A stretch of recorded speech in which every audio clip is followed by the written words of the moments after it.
Morning. Hi, friends.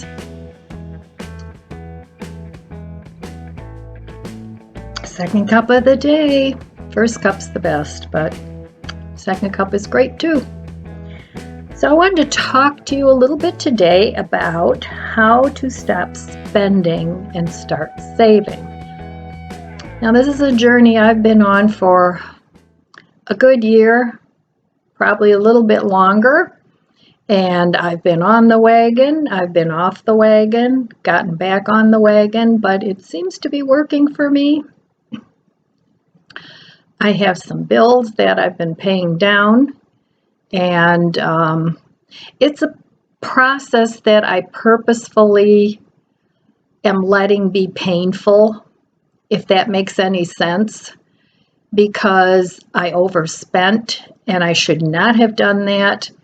And if I were to just go take money out of savings and pay off the whole chunk, it wouldn't teach me anything. So I've had to really tighten my belt. I mean, you don't live high off the hog on Social Security and whatever, if you're lucky enough to have other income coming in. But it's better for me to actually pay down the bills with the money that I get in every month and leave a little bit of money in my savings for emergency use. So that's the way I'm choosing to do it. And I'm sort of learning a new lifestyle. When I worked, I made pretty good money. I wasn't making enough to become wealthy or anything like that, but I was comfortable. And then when I decided to retire, it was a whole different ballgame. So mainly living on low income. I've done low by months. I've done low by weeks. I've done the pantry cooking, freezer, refrigerator, and I plan to continue to do that because that's one of the areas where I do tend to overspend is on food, and it's really not necessary. Even though I mostly eat vegan, there are a lot of options that you don't need to spend a lot of money to eat a specialty diet. There are ways that you can make your own food from scratch, and I do a lot of scratch cooking. I happen to enjoy cooking, but it's something that you can also learn. Even if you can't boil water when you begin, you can always learn how to do that.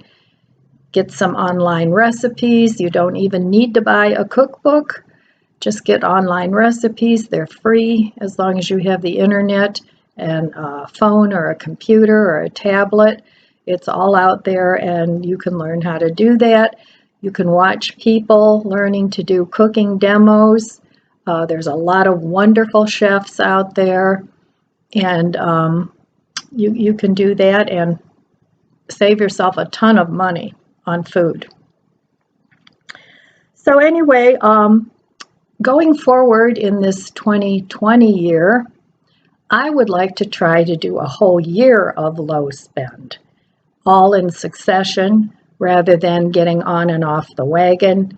And I'm going to give it my best shot, and I've come up with some rules for myself when it comes to buying things, because as I said before, I was a shopaholic, and it was a habit that I needed to replace with something else. And I believe they say it takes 31 days to change a habit, and I believe that. So this is the journey that I'm going on, and I will post some videos on it, and if you like, come along with me. So some of the questions that I want to ask myself are, do I already have a similar item? A lot of us have something. We tend to shop in, we have a certain taste, whether it's in clothing or kitchen items or cookbooks or whatever, and you kind of tend to rebuy the same kinds of things over and over and over again. So that's a very important question to ask yourself. Do I have a similar item? Let me give you an example.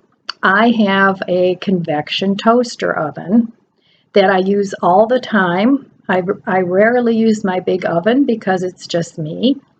And I try to cook in smaller portions so I don't have so much food waste. But I wanted an air fryer. And it's not something that was an impulse buy for me. I really thought about buying this air fryer. There's a lot of good recipes out there. If you want to lose weight, you save on oil and, those sorts of things. So I really gave it a thought, and I thought about it and thought about it for several months, actually. And our local Ollie's had a really nice air fryer. It's got the rotisserie, it's got the basket that goes around. You can use it as a dehydrator. You can bake in it. It has a lot of functions. And the cost of it was $99, which I didn't think was bad at all because most of them, you see similar things on TV and they're like $150 and blah, blah, blah. Well, anyway, I did purchase the air fryer a while back. I've never used it. The first reason I've never used it is because my counters all have things on them. So I plan to use it in the future, but I have to find a home for it because right now I have it in my closet and I just carrying it back and forth I'm finding is too much for me. So I'm going to have to get rid of something else in order to be able to use my air fryer. But I have to give it some thought and see what I actually don't use anymore and what I can get rid of so that I can keep it on my counter. So another good question to ask yourself, so that was a similar item. I had the toaster oven and now I have the air fryer. But I don't want to get rid of the toaster oven because I use that almost every day. Ask yourself, why do I want this item? Okay, we'll go back to the air fryer.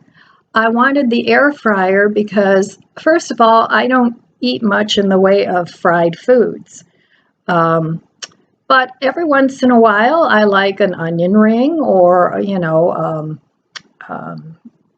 maybe some breaded cauliflower or something like that. And that I can't really make in my toaster oven because it's not an air fryer. So that's the reason why I wanted the air fryer. And I did ask myself that question. And it was a valid reason to get the air fryer. So that's what I did. Now, that leads to the question of, do I have a place for this item?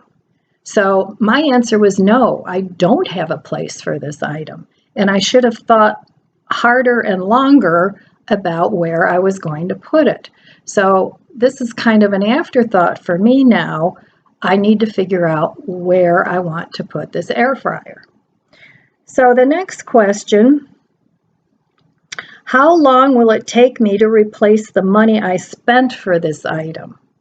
So for me, saving up $100 isn't something that I can do with my next Social Security check, okay? It's probably going to take me at least 2, if not 3 Social Security checks to be able to put that $100 back into my savings.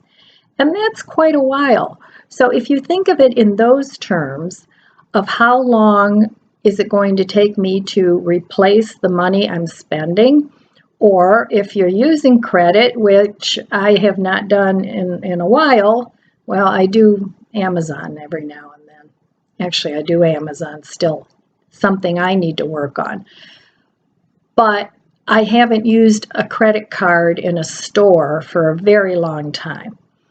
So I need to ask myself, how long is it going to take me to pay off this item? And again, with my air fryer, it would take me at least probably 3 months to pay it off, going by my Social Security. Another question that I ask myself before I buy an item is, what can I sell to help me buy this item? Is there something I can sell that I'm no longer using that I'll be able to use this new item? So I could have said, well, I would sell my toaster oven and then I could use this air fryer, but they do two different things. So I don't want to sell my toaster oven. So that would have been a no. So now that's 2 questions that I answered no to about buying this air fryer. So I probably should not have bought it, but I did, and it's hindsight, and that's part of the reason why I needed to come up with these questions. Another question to ask yourself: can I thrift this item or create a DIY similar to it? I may have been able to go to a thrift store and find an air fryer. I'm not sure about that. They're pretty popular right now. If it were a bread machine or something along those lines, there are tons of bread machines out there. So if you like baking your own bread, doing things like that, you probably could thrift it. It would be a little harder to thrift an air fryer because people are still buying them. And it's an item that people are still acquiring and not getting rid of. But it would be worth it to take a trip and see if you could thrift it. It's not something really you can DIY, but there are a lot of things you can DIY. You can buy thrifted items, look around your house, see if there's something that you have that you don't like the way it is anymore, and redo it to something similar. That works real well on decor items. It works beautifully on clothing items. It depends on what it is, but that's a good question to ask yourself. Another thing that I do now to discourage myself from shopping and buying things is don't buy it right away. Sometimes I'll put something, let's say I'm buying something on Amazon. I'll put it in my cart and I'll leave it sit there, and when I go on there again, I'll take a look. Do I still want that? Sometimes the answer gets to be, I'm not so sure I want that anymore. So then it goes to my wish list. And there are lots and lots of things in my wish list that I really, really wanted and that I really, really thought I needed. And they've been sitting in my wish list now for a year. And then every once in a while, I go into my wish list and, is that still a potential? And if it's not, I just delete it. And that happens a lot. So I leave it in my cart. I don't buy an item right away. And that's how I stop my impulse buying.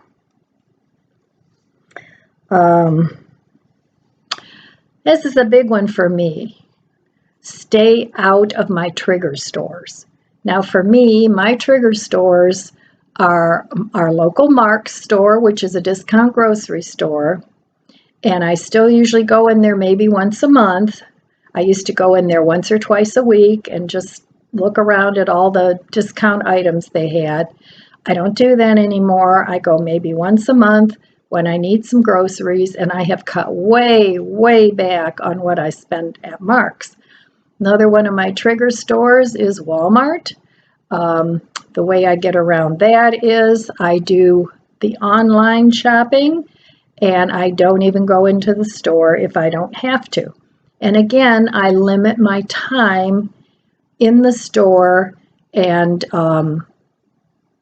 just stay out of there unless I absolutely need something. Now, there's certain things that I buy at Walmart that I can't buy in other stores, like my coffee creamer. And so if I put all that stuff in my cart and maybe once a month go do the pickup, it's been working wonderfully, and I save a lot of money that way. The thing with staying out of your trigger stores is if you don't know an item exists, you're not going to want it. So there will always be newer, shinier things that, your eyes just sparkle and glow when you see them. And then you get home and it's like, I probably shouldn't have bought that because you enjoy it for a day and then it gets stuffed somewhere and you totally forget about it. So, another thing is don't look at ads. Don't, these wonderful flyers that come every week with 10 stores of what their featured items are, the catalogs where, all these wonderful things that you think you have to have. So just trash those right away, put them in the recycle, make paper beads out of them if that's your thing, and just don't even look at that stuff. One that's notorious for having deals is Bed Bath & Beyond, and then you get that 20% off coupon. I mean, I have gotten some really good buys there in the past where that 20% coupon, it was a good buy, but I don't go in there very often. It's not a trigger store for me, but why even tempt yourself? So, there's always a better coffee maker or a better cooking utensil or something. And that's one of my triggers too. I love kitchen gadgets, and it's something that I need to be mindful of buying. So, ergo the air fryer. So, determine and write down, and this is important, writing things down, because then you have a reference of how you're doing at a certain point in time. So write things down that you deem to be a need for yourself. Because in order to be successful with a no spend any time frame, you can't make yourself feel deprived all the time, because that is a recipe for failure. You don't want to feel deprived. You want to feel good about what you're doing with your spending and your saving. And then again, you don't want to just pay bills. You want to see at least a little bit of savings growing so that you have something that you're striving towards. So you don't just see the money flying out the window paying bills, of a mistake that you made. So you want to also see that you have a little bit of a cushion and leave the money in there. And if it's something that's important to you, let's say a vacation is important to you, then open up a little account and put a little money in there every week or every month, whatever it was. This year I did that for Christmas. I actually had 2 savings funds. There wasn't a ton of money in either one of them. One of them was for Christmas because I knew I wanted to give my family cash, and the other one was for a vacation. So we did not go on a vacation this year because we did not want to spend the money. So I combined those 2 accounts at Christmas time, and that was enough money to pay for the Christmas gifts that I wanted to give my family. But having that little incentive to where you see your money grow a little bit, you can put all your spare change in there. Sometimes what I've done in the past is rounded up. If I spent something with my account, either writing a check or a debit card, and let's say something cost $19.50, and I would take the other 50 cents, that would make $20, and put that into the savings account. So rounding up your cash or your money and putting it in savings works really well too.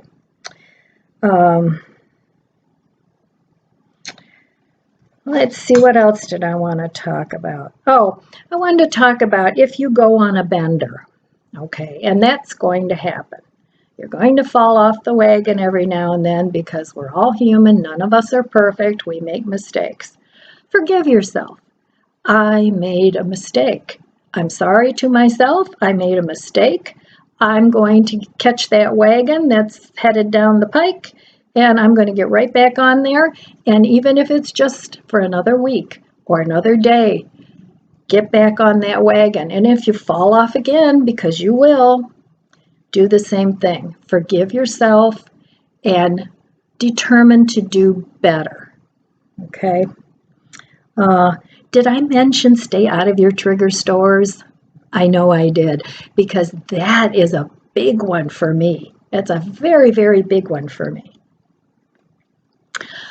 Don't over declutter. I've said this before. I mean, I know it's a thing now with minimalism and everything going on, and I love the idea of minimalism. I really do. It's such an easy lifestyle with cleaning and everything.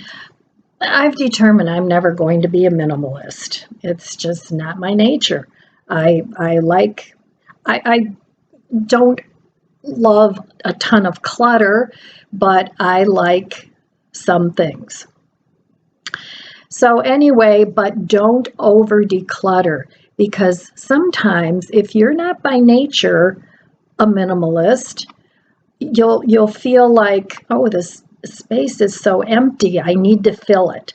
And then you'll run right back out and spend a ton of money and refill all the stuff you just got rid of. So a better idea is, if you want to have less stuff around, maybe put some things in a box and keep them. Put some things in a box and actually donate them or sell them or whatever, but I wouldn't recommend over decluttering.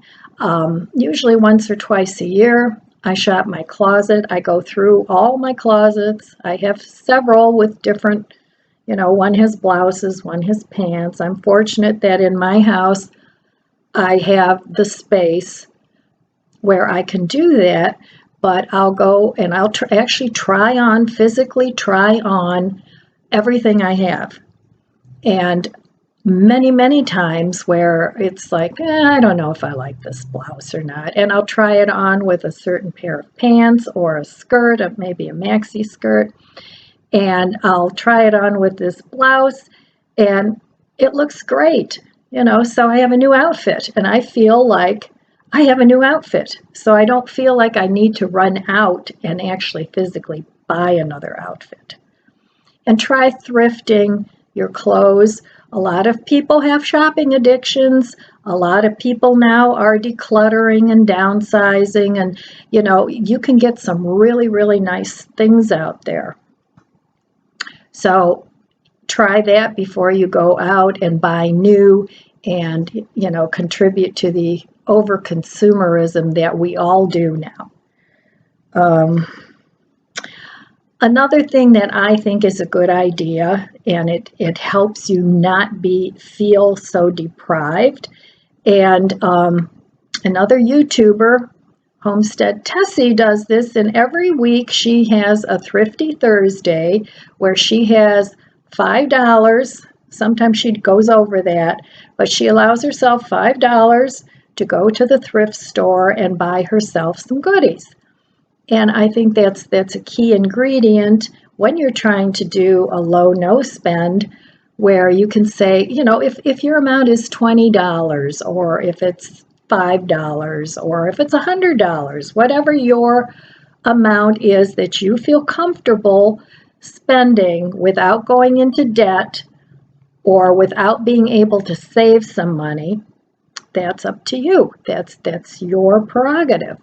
But take cash and go to the thrift store, go to the dollar store. I like to do it at the dollar store. I'll take, $20 and go to the dollar store, and it's like, okay, I can spend $20 on whatever, if it's buying food or a gift or a DIY project or whatever it is. And that sort of satisfies that craving when you want to go shopping. So, and you can't do that much harm. I do go to the thrift store once in a while, but I don't find very much at the thrift store. I'm not real big into a lot of vintage things, but that's a wonderful place to buy vintage. But you know, it's everybody's taste. So, and I have enough tchotchkes that I really don't need any more of those. And you know, I'll ask myself, where are you going to put this, Ellen? And most of the time is like nowhere. It needs to stay here in the store because you don't want to get rid of what you have, so you can't bring any more things in. So, and my last tip, now this is a really weird tip, but it works for me, and it might work for you. Stay in your pajamas. I do that a lot, where I don't go out. And a lot of times I'll ask myself, hey, do you really want to get dressed? And if for those of you that work, I realize you have to go out, don't stop at the store after work because you're tired and you know you just want to relax, and some people find shopping very relaxing. So make that car go home. Don't stop at the store and buy a bunch of junk you don't need. You know, I know we all think it's treasures when we buy it. I do the same thing. And then later on, it's like, you've got 20 of those. Why did you buy more? So just don't stop. Just go home. And on your days off, stay in your pajamas. It's fun. It's comfortable. Have a cup of coffee. Make yourself a nice meal. Watch a movie. Put on some popcorn. Have a glass of wine if that's your thing. So these are just some of the things that have helped me to stop shopping all the time, to stop using that as a form of entertainment. And, you know, it's helping me pay off my bills. And I don't want to get into that place again where every dollar is going towards bills. So, all right, my friends, that's all I have for you today. I hope you got something out of this video. I just wanted to share what has helped me, and that's all I have. All right, I love you guys, and if shopping is an addiction for you and a problem, you might want to try some of these tips. There's a lot of good, great YouTube videos about people in similar situations. You're not alone. And they have a lot of great tips. So I love you guys. Abundant blessings to you, and I'll see you next time.